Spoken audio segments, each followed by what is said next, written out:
എല്ലാവർക്കും എൻ്റെ പുതിയ വീഡിയോയിലേക്ക് സ്വാഗതം. പാവയ്ക്ക മിക്ക ആൾക്കാർക്ക് ഇഷ്ടമല്ല. കാരണം എന്ന് പറഞ്ഞാൽ എൻ്റെ കയ്പ്പ് തന്നെയാണ്. എന്നാൽ അധികം കയ്പ്പില്ലാതെ നല്ല ടേസ്റ്റോടു കൂടി നമുക്കൊരു കറി ഉണ്ടാക്കിയെടുക്കാം. ഈ ഒരു കറി മാത്രം മതി വയറ് നിറച്ചും ചോറ് കഴിക്കാൻ.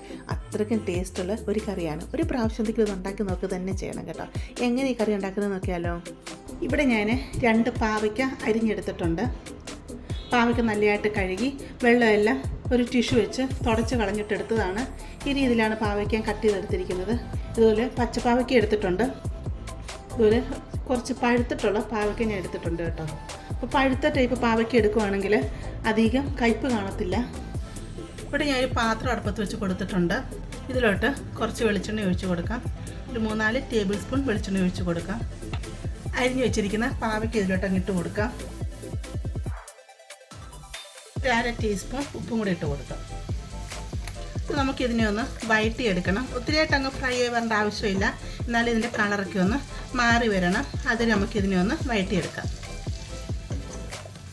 പാവയ്ക്ക ഇവിടെ ചെറുതായിട്ട് ഫ്രൈ ആയി വന്നിട്ടുണ്ട്. കളറൊക്കെ മാറി വന്നിട്ടുണ്ട്. ഇത്രയും മതി. ഇത് നമുക്കൊന്ന് കോരി മാറ്റാം.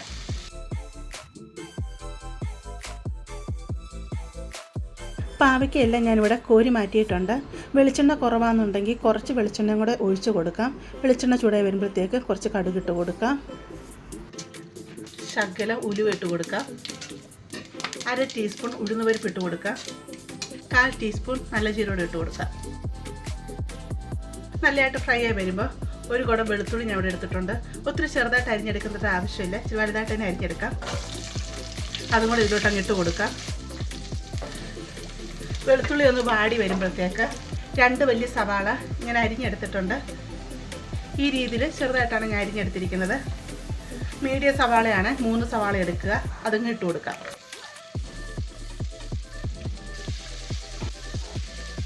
ഇതിലോട്ട് കുറച്ച് കറിവേപ്പില ഇട്ട് കൊടുക്കാം. 1/2 ടീസ്പൂൺ ഉപ്പ് കൂടി ഇട്ട് കൊടുത്തിട്ടുണ്ട്. സവാളയൊക്കെ ഒന്ന് നല്ലതായിട്ടൊന്ന് വഴറ്റിയെടുക്കുക. ഒത്തിരി ബ്രൗൺ കളറായി വരുന്ന വരെ വഴറ്റൊന്നും വേണ്ട. സവാളയൊക്കെ നല്ല രീതിയിലൊന്ന് സോഫ്റ്റ് ആയി വരണം. അത് നമുക്കിതിനെ ഒന്ന് വഴറ്റിയെടുക്കാം. ഉള്ളിയൊക്കെ ഇവിടെ വഴണ്ട് വന്നിട്ടുണ്ട്. കണ്ടില്ലേ, ഈ രീതിയിലായി വന്നാൽ മതി. ഇവിടെ ഞാൻ 2 വലിയ തക്കാളി അടിച്ചെടുത്തതാണ് മിക്സിയിൽ. അതങ്ങ് ഇതിലോട്ട് ഒഴിച്ച് കൊടുക്കാം. നല്ല പേസ്റ്റ് പോലെ അടിച്ചെടുക്കേണ്ട ആവശ്യമില്ല. കുറച്ച് തരിയായിട്ട് കിടക്കാം. നല്ലതായിട്ടങ്ങ് മിക്സ് ചെയ്യാം. ഉള്ളിയെല്ലാം വഴറ്റിയെടുത്തത് ഞാൻ മീഡിയം ഫ്ലെയിമിൽ ഇട്ടാണ് കേട്ടോ. പിന്നെ ഇതിലോട്ട് ഞാൻ 2 പച്ചമുളക് ഇട്ട് കൊടുത്തിരുന്നു. അത് ഞാൻ കാണിക്കാൻ വിട്ടുപോയി. അപ്പോൾ നല്ല എരിവുള്ള പച്ചമുളകാണ്. ഒരു പച്ചമുളക് ഇട്ട് കൊടുക്കുക. അതല്ലെങ്കിൽ 2 പച്ചമുളക് ഇട്ട് കൊടുക്കുക കേട്ടോ. മിക്സി കഴുകിയെടുത്ത് ഒരു 1/4 കപ്പ് വെള്ളം കൂടി ഇതിലോട്ട് ഒഴിച്ച് കൊടുക്കാം. നല്ലതായിട്ട് തിളച്ച് ഇതൊന്ന് കുറുകി വരണം. എണ്ണയൊക്കെ ഒന്ന് തെളിഞ്ഞ് വരണം. അതുവരെ നമുക്കിതിനെ ഒന്ന് വേവിച്ചെടുക്കാം. നല്ല രീതിയിൽ തക്കാളിയൊക്കെ ഇവിടെ വെന്ത് വന്നിട്ടുണ്ട്. ചാറൊക്കെ നല്ല കുറുകി വന്നിട്ടുണ്ട്. ഇനി നമുക്കിതിലോട്ട് വേണ്ട മസാല ആഡ് ചെയ്യാം. 1 ടീസ്പൂൺ നിറച്ചും കാശ്മീരി ചില്ലി പൗഡർ ഇട്ട് കൊടുക്കാം. അതുപോലെ 1 ടീസ്പൂൺ നിറച്ചും മല്ലിപ്പൊടി ഇട്ട് കൊടുക്കാം. 1/4 ടീസ്പൂൺ മഞ്ഞൾപ്പൊടി ഇട്ട് കൊടുക്കാം. ഇതിൻ്റെ പച്ച സ്മെല്ല് മാറുന്നവരെ നമുക്കിതൊന്ന് ഇളക്കി കൊടുക്കാം. 1 ടീസ്പൂൺ മാത്രമേ നമ്മൾ കാശ്മീരി ചില്ലി പൗഡർ ഇട്ട് കൊടുക്കുന്നുള്ളൂ. അതുകൊണ്ടാണ് ഞാൻ പറഞ്ഞത്. എരിവ് താല്പര്യമുള്ളവർക്ക് പച്ചമുളക് അതനുസരിച്ച് ഇട്ട് കൊടുക്കാം കേട്ടോ. നാരങ്ങ വലിപ്പത്തിൽ ഞാൻ പുളി വെള്ളത്തിലിട്ട് വെച്ചിട്ടുണ്ടായിരുന്നു. അത് ഞാൻ പിഴിഞ്ഞ് അരിച്ചെടുത്തുകൊണ്ട് വന്നിട്ടുണ്ട്. മസാലയൊക്കെ നല്ല രീതിയിൽ വഴണ്ട് വന്നിട്ടുണ്ട്.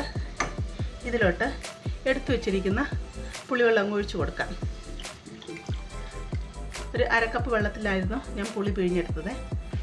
നല്ലതായിട്ടങ്ങ് മിക്സ് ചെയ്തെടുക്കാം. ഇതിലോട്ട് ഒരു 1/2 കപ്പ് വെള്ളം കൂടി ഒഴിച്ച് കൊടുക്കുന്നുണ്ട്. ഇനി ഇത് നല്ലതായിട്ട് ഒന്ന് വെന്ത് വറ്റി വരണം. സമയം നിങ്ങൾ ഉപ്പ് നോക്കുക. ഗ്രേവിക്ക് ആവശ്യത്തിനുള്ള ഉപ്പിട്ട് കൊടുക്കുക. കാരണം പാവയ്ക്കയിൽ നമ്മൾ ഉപ്പിട്ട് കൊടുത്തിട്ടുണ്ട്. അതുകൊണ്ട് ഒത്തിരി ഉപ്പങ്ങ് വാരിയിടരുത്.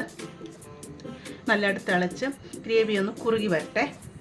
കറി ഇവിടെ നല്ല രീതിയിൽ തിളച്ച് കുറുകി വന്നിട്ടുണ്ട്.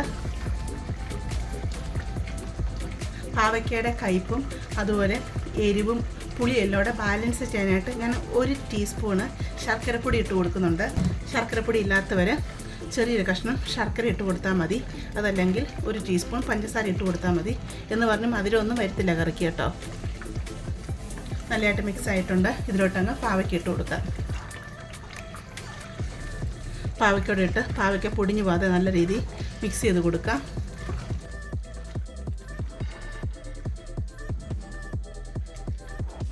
ഗ്രേവിക്കനുസരിച്ച് നിങ്ങൾക്ക് വെള്ളം ഒഴിച്ച് കൊടുക്കാം. ഞാൻ ഇതിലോട്ട് 1/2 ഗ്ലാസ് വെള്ളം ഒഴിച്ച് കൊടുക്കുന്നുണ്ട്. ഇനി നമ്മളിതിനെ അടച്ചു വെച്ചൊരു 15 മിനിറ്റ് വേവിച്ചെടുക്കും. ഇത് കുറുകിയ ചാറോടുകൂടിയാണ് നമ്മൾ എടുക്കുന്നത്. അപ്പോൾ അതനുസരിച്ച് വെള്ളം ഒഴിച്ച് കൊടുക്കുക.